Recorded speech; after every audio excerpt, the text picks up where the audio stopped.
Hoy vamos a comenzar una nueva serie, una nueva dirección. Terminamos con la serie en generosidad y vamos a comenzar una nueva serie en el día de hoy. Y voy a hacer referencia al Salmo 51, al Salmo 51, gloria a Dios.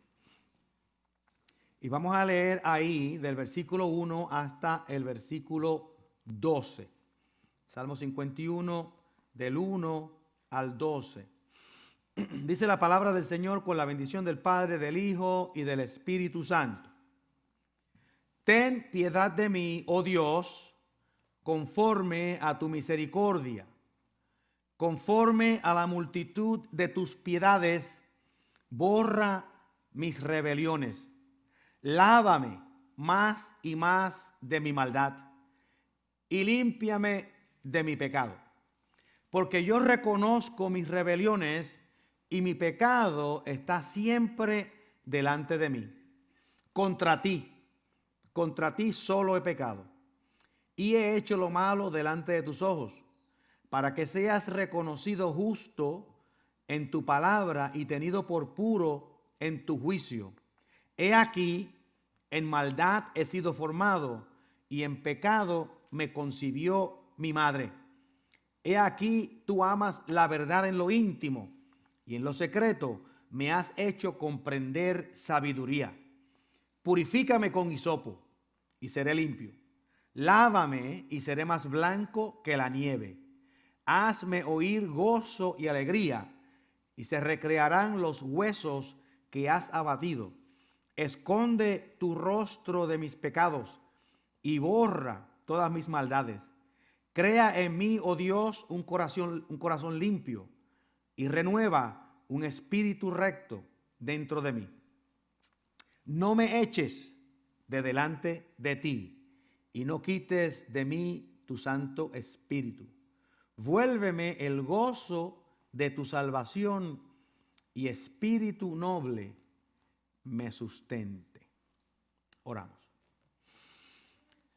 Te damos gracias, Señor, por esta tu palabra en este día y pedimos que nos guíes en esta mañana.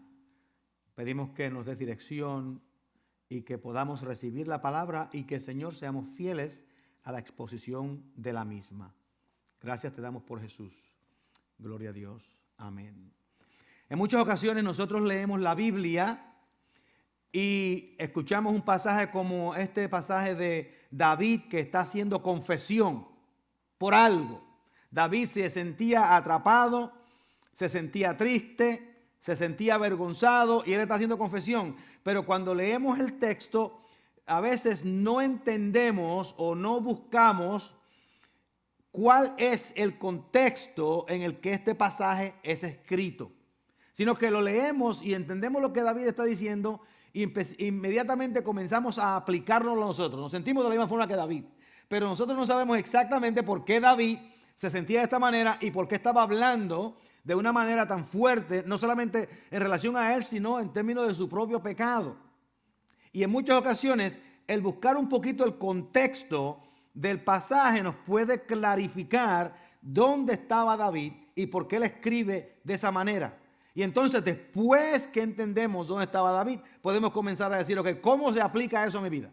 ¿Qué debo yo de hacer para con esta situación? ¿Cómo debo yo de funcionar en este pasaje para conmigo? Porque este pasaje es escrito 1000 años antes de Cristo.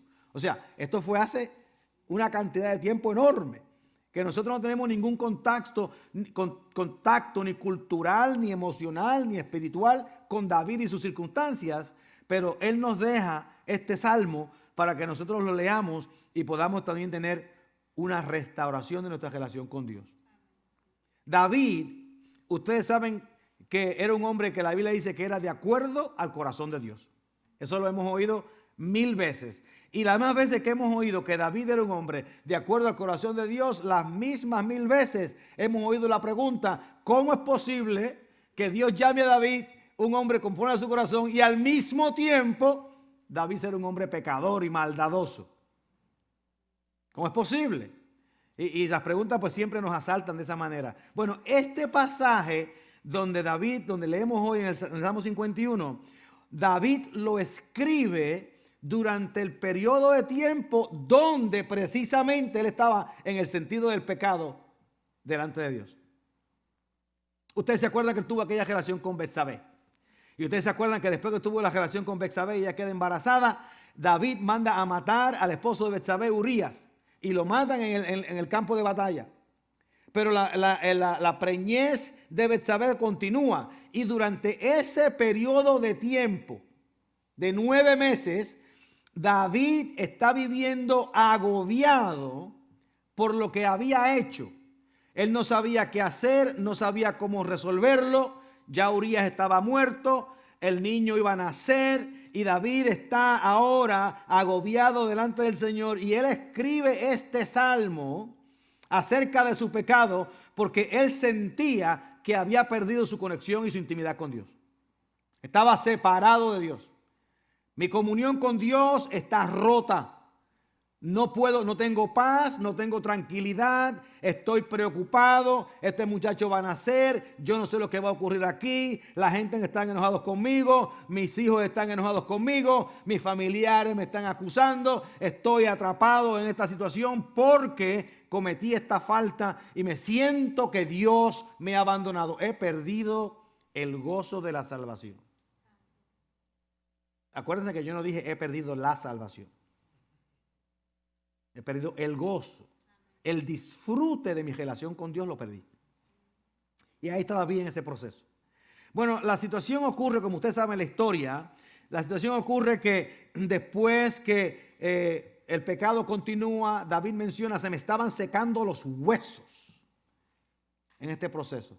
Se me estaban secando los huesos de tan difícil que se había convertido su relación con Dios. David es confrontado por el profeta Natán. Natán viene y le dice a David una historia que ustedes conocen muy bien. Un hombre tenía 100 ovejas y otro hombre tenía una oveja. El hombre que tenía 100 ovejas invita a alguien a comer a su casa y en lugar de matar una de sus ovejas para darle de comer al invitado, toma la oveja del hombre que tenía una, se la quita, la mata para dar a los invitados. Y entonces el profeta le pregunta a David, ¿qué crees tú del hombre que hizo eso? Y David dice, es reo de muerte. Y el profeta le dice, ese eres tú. Ese eres tú. Y David entonces se da cuenta de lo que el profeta le estaba hablando, cae de rodillas y comienza a buscar arrepentimiento. Pero dice el profeta, no tengas miedo porque Jehová ha remitido tu pecado. Fíjense, comete la falta y Dios remite el pecado de David. Porque Dios, que es un Dios santo, que es un Dios bueno, que es un Dios justo, también es un Dios de misericordia. Y Dios funciona con nosotros a través de la gracia, no a través de la ley. Pero había un juicio que venía para David. Para David venía un juicio que le menciona el profeta Natán y le dice, el juicio es el siguiente. Van a venir 3 cosas en contra tuya. Número 1, el niño va a morir. El niño va a morir, lo primero que va a ocurrir. Número 2, lo que va a ocurrir es que la espada nunca se apartará de tu casa. Y número 3, lo que va a ocurrir es que tu prójimo dormirá con tus esposas y concubinas en público, como tú lo hiciste con Betsabé en privado. Son las 3 profecías que le da el profeta. Y David dice, grande es mi pecado, Dios ha hablado, tengo que bregar con esta situación. Ahora, miren cómo sucede esto. La primera profecía se cumple obviamente cuando llega el tiempo de Betsabé dar a luz. Cuando Betsabé da a luz, el niño nace enfermizo, con un sinnúmero de complicaciones. David se pone en oración, en ayuno y demás. El niño muere. Primera profecía cumplida. Segunda profecía, unos cuantos años después, 2, 3 años después, Amnón ultraja a su hermana, a su media hermana Tamar. Y comienza el derramamiento de sangre en la casa de David porque Absalón decide tomar venganza en contra de Amnón por ultrajar a su hermana. Y la historia es que Tamar y Absalón eran hermanos gemelos. Y dice la historia que Tamar y Absalón eran de tal belleza física que no había nadie en Israel como ellos. Y Absalón dice, yo voy a matar a Amnón. Pasan los años y 5 años después Absalón toma venganza en contra de Amnón y la espada comienza a derramar sangre en la casa de David, que continúa casi todo el resto de la historia del reinado de los descendientes de David en Israel. La tercera profecía, un poquito más complicada, 12, 13, 14 años después. Absalón se rebela en contra de su padre y quiere tomar el trono. Y él levanta un ejército, y Absalón, que levanta ese ejército y ataca a David, David tiene que huir de Jerusalén y se va a otro lugar. Y hay un evento bien importante en este caso. Una figura de suma importancia aparece en escena. Un hombre llamado Ahitofel. Y Ahitofel era el consejero principal de David.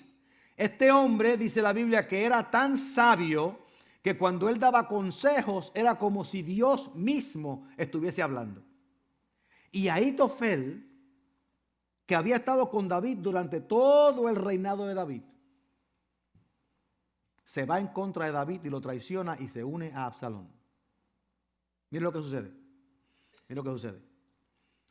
Cuando Ahitofel se va con Absalón, Ahitofel le dice las palabras a Absalón que el profeta le dijo a David. Y le dice, si quieres consolidar tu reino, duerme con las esposas de tu padre y con sus concubinas en público, como lo hizo él con Betsabé en privado. Y ahí está el prójimo tomando las esposas y las concubinas de David. Oigan, esto es bien importante. Ahitofel no era una persona que surgió de la nada. No solamente era el consejero de David, sino que Ahitofel era el abuelo de Betsabé. Y David había cometido su falta en contra de Betsabé y de Urías. Y parece que Ahitofel nunca le perdonó a David esa ofensa. Y 12 años después, cuando tuvo la oportunidad de perseguir venganza en contra de David, dice que Ahitofel se fue con Absalón y traiciona a David. Ese es el trasfondo del Salmo 51. Ese es el trasfondo de cómo ocurre esta historia de lo que está ocurriendo en la vida de David.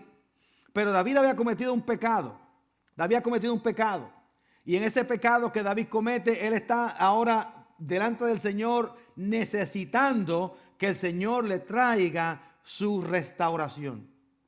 Yo les quiero dejar hoy 3 pensamientos acerca de este salmo.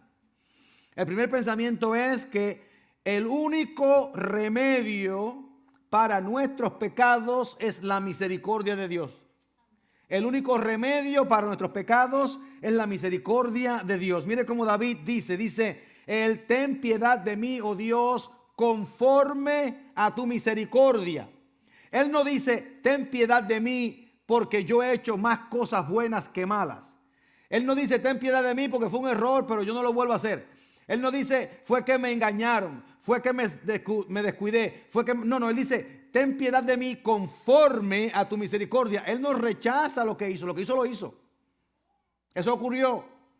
Pero él sabe que la misericordia de Dios se puede sobreponer por encima del pecado de David. Ten misericordia de mí, conforme a la multitud de tus piedades. Conforme a la multitud de tus piedades, borra. Fíjense cómo lo está pidiendo. Borra mis rebeliones.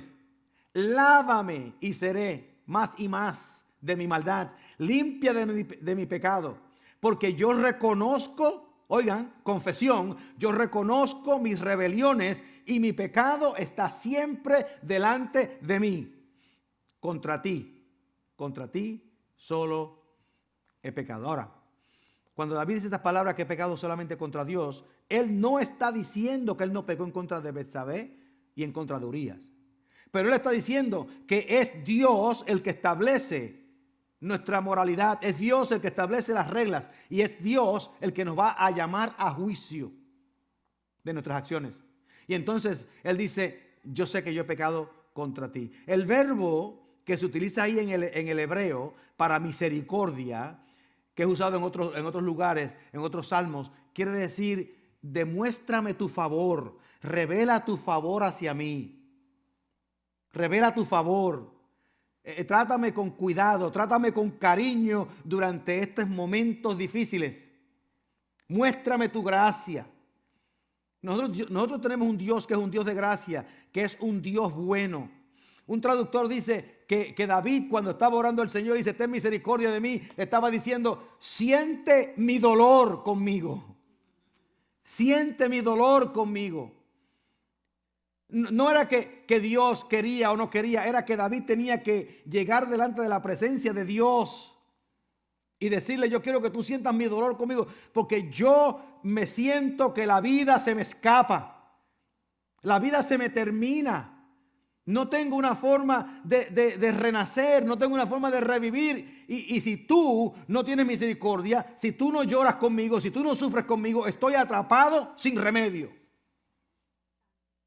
David, en su deseo de estar delante de la presencia del Señor, él dice, en su deseo de perdón, él habla de mis transgresiones, él habla de mi iniquidad, él habla de mi pecado, transgresiones, iniquidad, pecado, un sentido de culpa, un sentido de falta al Señor, un sentido donde el Señor básicamente se ha separado de mí. El que se separó de Dios fue David, pero él sentía que Dios se había ido. ¿Usted no ha oído personas que dicen que se sienten lejos de Dios? Me siento lejos de Dios, como si Dios agarrara las maletas y se fuera. Y no nos damos cuenta que lo que está ocurriendo es que nosotros comenzamos como el hijo pródigo a caminar, a distanciarnos de Dios, a separarnos de Dios. Y mientras más nos separamos de Dios, más vacío nos sentimos, más vacíos nos sentimos, porque no nos damos cuenta que la vida que nosotros tenemos de quien proviene es de Dios. Oigan, hermanos, la Biblia no nos está demandando que nosotros seamos personas sin pecado. No está diciendo que nosotros nunca vamos a cometer pecado, que vamos a ser perfectos, que vamos a vivir una vida donde nunca nos tenemos que arrepentir de nada. Lo que la Biblia quiere es que si nosotros cometemos una falta, podamos confesársela al Señor. Que podamos hablar con el Señor, que no nos escondamos de la presencia de Dios. Porque Dios sabe lo que hicimos. Dios sabe lo que hicimos, bueno y malo. Dios entiende, lo ve, y Él quiere que nosotros no nos escondamos. Si usted comete una falta, no se quede en su casa, venga a la iglesia el domingo. Si comete un error, no se aleje de los hermanos, conéctese con alguien, porque el Señor quiere que nosotros estemos conectados los unos a los otros. Es importante que aprendamos a reconocer, no solamente que faltamos, a veces en pensamientos, a veces en ideas, a veces en palabras, a veces en acciones. Faltamos, y cuando faltamos, Dios no quiere que nos escondamos. Dios lo que quiere es que nos lleguemos a Él. Pero la tendencia del cristiano es, bueno, yo cometí un error ayer, no voy a la iglesia mañana porque me siento avergonzado de ir a la iglesia mañana. Ese es el momento que tenemos que venir.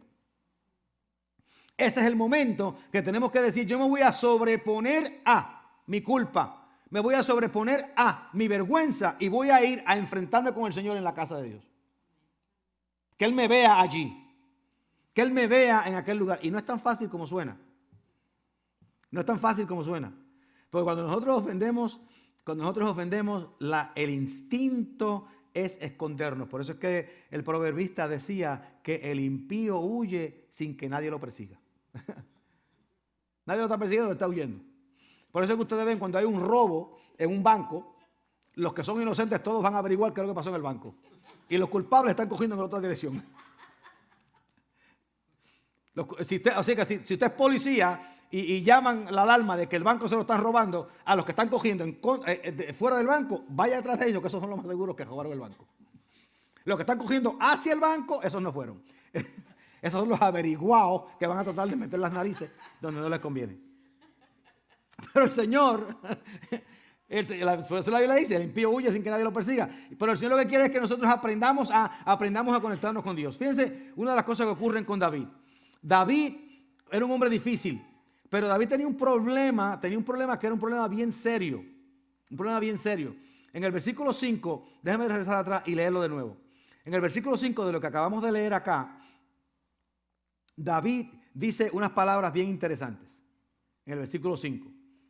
Él dice, he aquí, en maldad he sido formado y en pecado me concibió mi madre.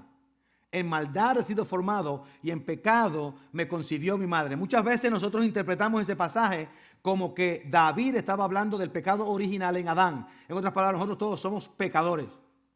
Pero en el contexto del Salmo, David no está hablando del pecado original. En el contexto del Salmo, él está hablando de algo que le sucedió a él como persona.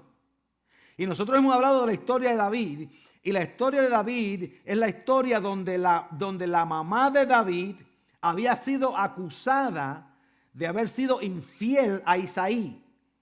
Y David había sido el producto, supuestamente, de una infidelidad de la mamá de David. Por eso era que David lo trataban como un esclavo. Por eso era que era pastor de ovejas. Por eso era que David no era considerado como parte de los hijos de Isaí. Por eso es que cuando Samuel viene a ungir el rey en casa de Isaí, David no es llamado porque Isaí no lo considera su hijo. A él lo considera un hijo de adulterio. Y David dice, en pecado me concibió mi madre. En otras palabras, yo soy hijo de adulterio. Y esa herida espiritual nunca la he podido sanar. Siempre he vivido con esa marca. Con esa marca que no me deja estar en paz ni conmigo mismo ni con Dios. En pecado me consiguió mi madre. Él creció en una familia disfuncional. Él creció con ira, con amargura, con resentimiento. Sus hermanos le echaban hiel en sus comidas. Lo mandaban a los sitios más peligrosos a cuidar las ovejas. Dice que con la esperanza de que un oso o un león matara a David. Lo mandaban para esos sitios para eso. Por eso es que David dice, yo no le voy a tener miedo a Goliat si yo peleaba con osos y con leones. Yo peleo con Goliat. David era un hombre violento. David no era un hombre malvado, pero un hombre violento. Eso viene de esa familia disfuncional. Pero él, en medio de su amargura, dice que él encontraba su refugio en el Señor. Con todos los problemas, él encontraba su refugio en el Señor. Y David había aprendido a sobrevivir. Había aprendido a sobrevivir sus dolencias, sus problemas. Y había aprendido a pelear por su vida. Y David era el tipo de persona que decía, si algo me va a ocurrir bueno en la vida mía, yo tengo que hacerlo yo mismo. Y si tengo la oportunidad de agarrar con algo, yo lo voy a agarrar. Sí, cuando yo vi a Betsabé, yo la agarré. Y cuando tuve que deshacerme de Urías, me deshice de él. Porque David decía, me corresponde a mí cuidarme a mí. Nosotros lo decimos todavía hoy. Si no me cuido yo, ¿quién me va a cuidar? Lo hacemos en forma de pregunta, ¿verdad? Y eso tiene cierto sentido de verdad, pero en muchas ocasiones nosotros lo decimos no porque estamos buscando la verdad, sino porque no queremos depender de Dios. Si no me cuido yo, ¿quién me va a cuidar?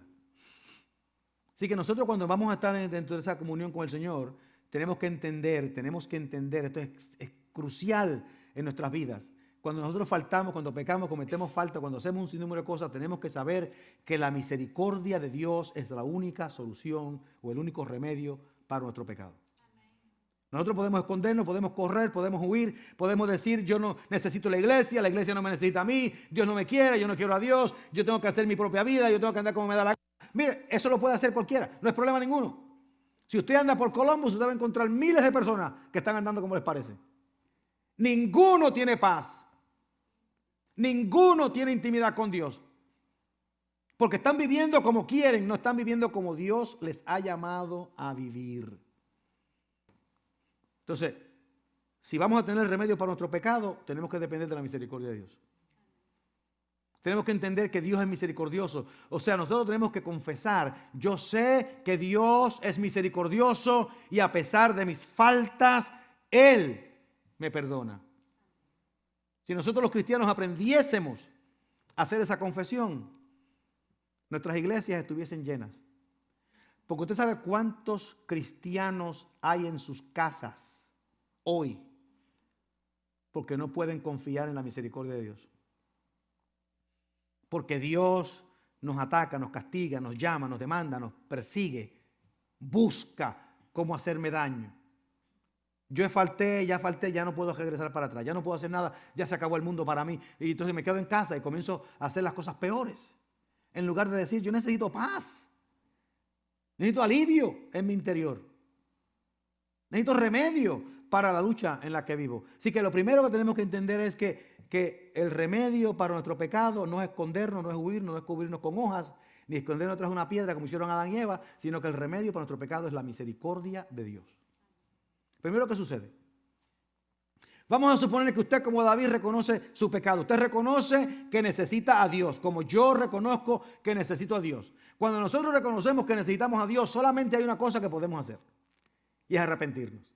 El arrepentirse quiere decir que íbamos caminando hacia afuera, a distancia con Dios. Y cuando nos arrepentimos, volteamos para atrás y regresamos donde está Dios. Entonces, lo único que nosotros podemos hacer cuando reconocemos que faltamos es arrepentirnos.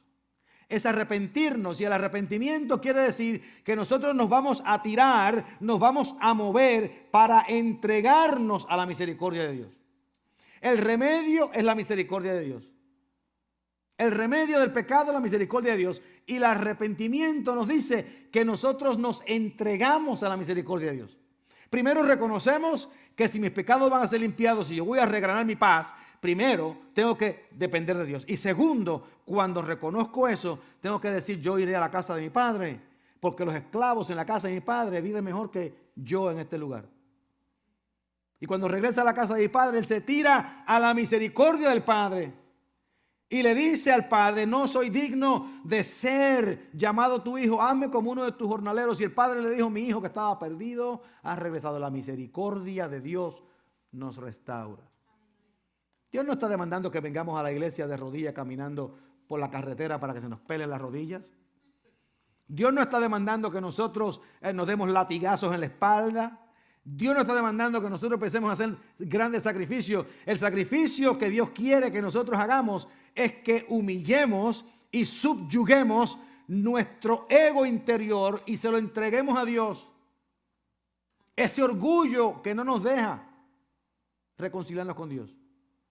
No nos deja reconciliarnos con Dios. Así que el arrepentimiento lo que quiere decir es que nosotros vamos a entregar, vamos a ponernos delante de las manos de la misericordia de Dios. Porque un corazón arrepentido se regocija en la presencia de Dios. Mira lo que dice David.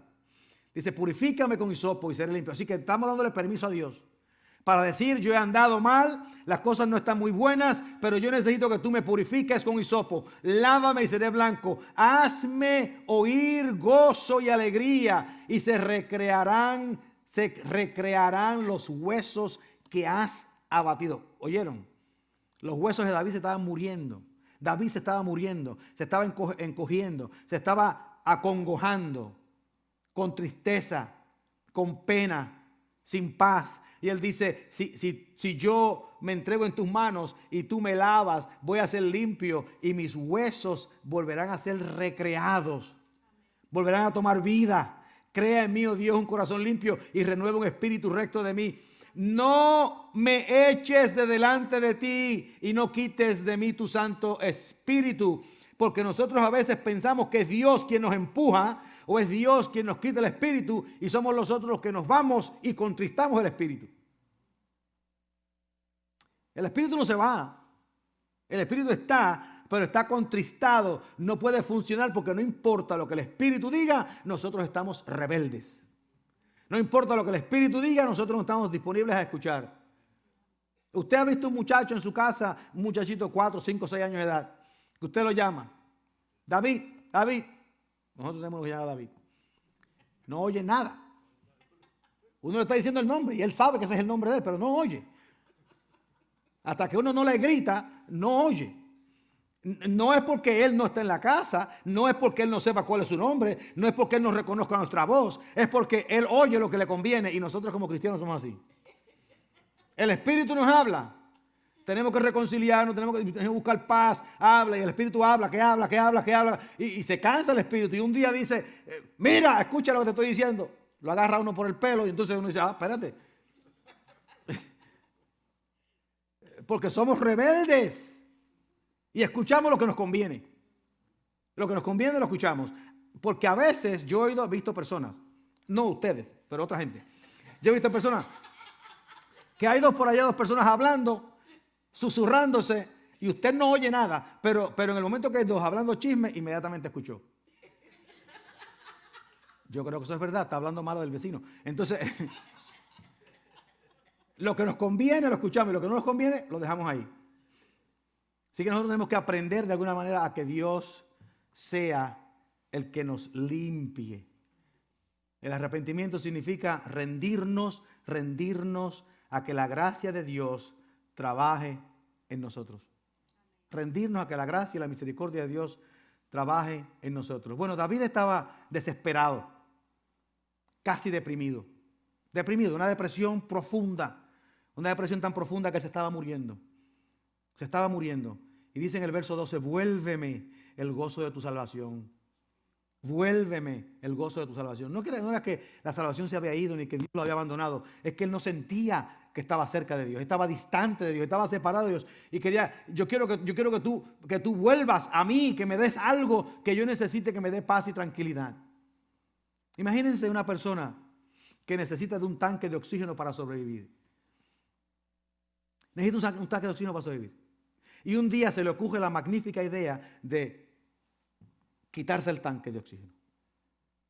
Comienza a tener problemas de respiración, comienza a tener problemas de ansiedad, comienza a tener ataques de pánico. Un sinnúmero de cosas comienzan a ocurrir en la persona porque hay una intensidad de una hambre de ese oxígeno. Una persona que necesita un tanque de oxígeno para vivir no se lo quita. Nosotros necesitamos a Dios, la vida de Dios para vivir. Sin Dios no podemos respirar. Sin Dios no nos podemos regocijar. Sin Dios no podemos tener paz. Sin Dios no nos podemos sostener. Sin Dios nuestra vida se agota. Nuestra vida se muere. Nuestra vida se acaba. Pero queremos vivir sin Dios como la persona que quiere vivir sin el tanque de oxígeno, a pesar de que lo necesita. Y David se separa de Dios, pero él sabía, yo sin ti no puedo vivir. Yo necesito que tú me devuelvas el gozo de mi salvación. Déjame terminar con esto. Terminar con estas palabras. Cuando nosotros nos reconciliamos con el Señor, le estamos dando testimonio al mundo de la gracia y la misericordia de Dios. Cuando nos reconciliamos, le damos testimonio al mundo de la gracia y la misericordia de Dios. Fíjense que después que David dice, devuélveme el gozo de tu salvación, dice estas palabras, entonces enseñaré a los transgresores tu camino. En otras palabras, él le va a decir a los pecadores que se conviertan a ti, pero él le va a decir, yo estuve donde ustedes están hoy. Yo hice lo que ustedes están haciendo hoy y déjenme decirles que sin Dios no hay posibilidad de vida para que se conviertan a ti. Y en el verso 17 dice, los sacrificios de Dios, oigan esto, los sacrificios de Dios son el espíritu quebrantado. Al corazón contrito y humillado no despreciarás tú, oh Dios. La historia de David no termina con el Salmo 51. Porque David en el Salmo 51 está en un estado de agonía. En el Salmo 51 está en un estado de sufrimiento. En el Salmo 51 David no sabe exactamente cómo va a salir de la situación en la que él está. Él sabe que tiene que reconciliarse, depender de la misericordia de Dios. Pero miren lo que sucede. Dios en su grande revelación nos da a nosotros algo bien poderoso.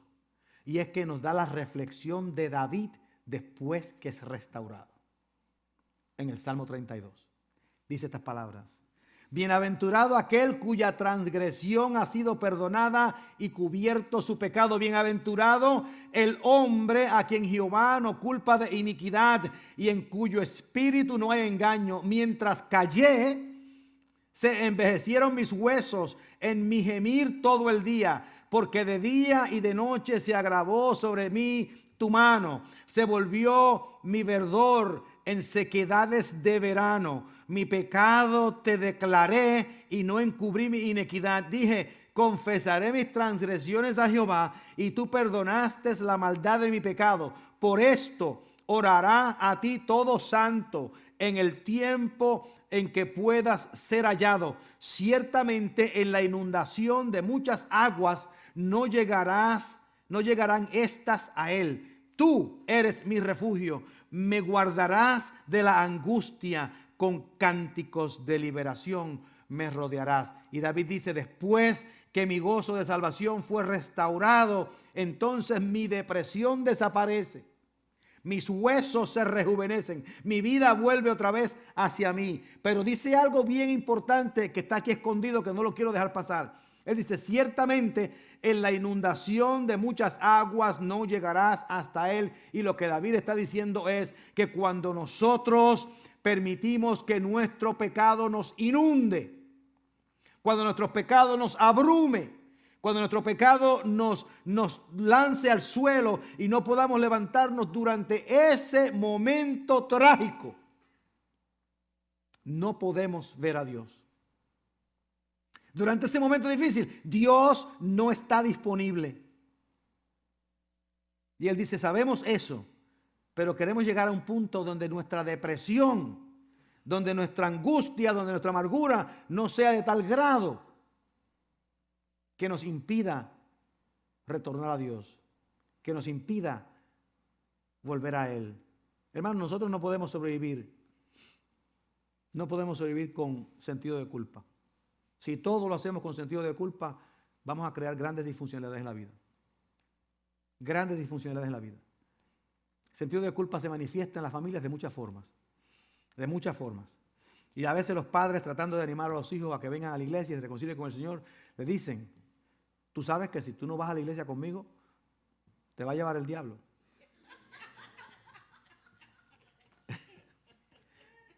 Te vas a ir al infierno. Y el muchacho se paniquea en la casa. Yo no quiero irme para el infierno. Pero en vez de tratarle un mensaje de la misericordia de Dios que te recibe y te ama, le metemos miedo con el diablo que no tiene ninguna clase de poder contra nosotros. Una cosa increíble. ¿Usted nunca ha oído eso? Yo me crecí en ese ambiente. Yo crecí en ese ambiente. Nosotros, los muchachos de la iglesia, nosotros a veces vivíamos de tal manera que era como si el diablo estuviera detrás de nosotros todo el día.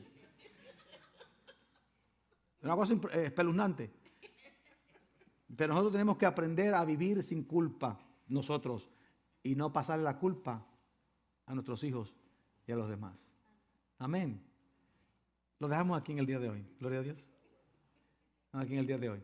La idea es que si reconocemos nuestros pecados, nos reconciliamos. Vamos delante del Señor. Vamos delante del Señor. Y el Señor es el que nos bendice y nos restaura. Oramos. Te damos gracias, Dios, por esta bendición de hoy. Pedimos que en el nombre de Jesús nos des paz, sabiduría, tranquilidad y que, Señor, podamos aprender a vivir una vida que sea agradable a ti y satisfactoria a nosotros. Gracias te damos por Jesús en esta mañana. En su nombre pedimos. Amén.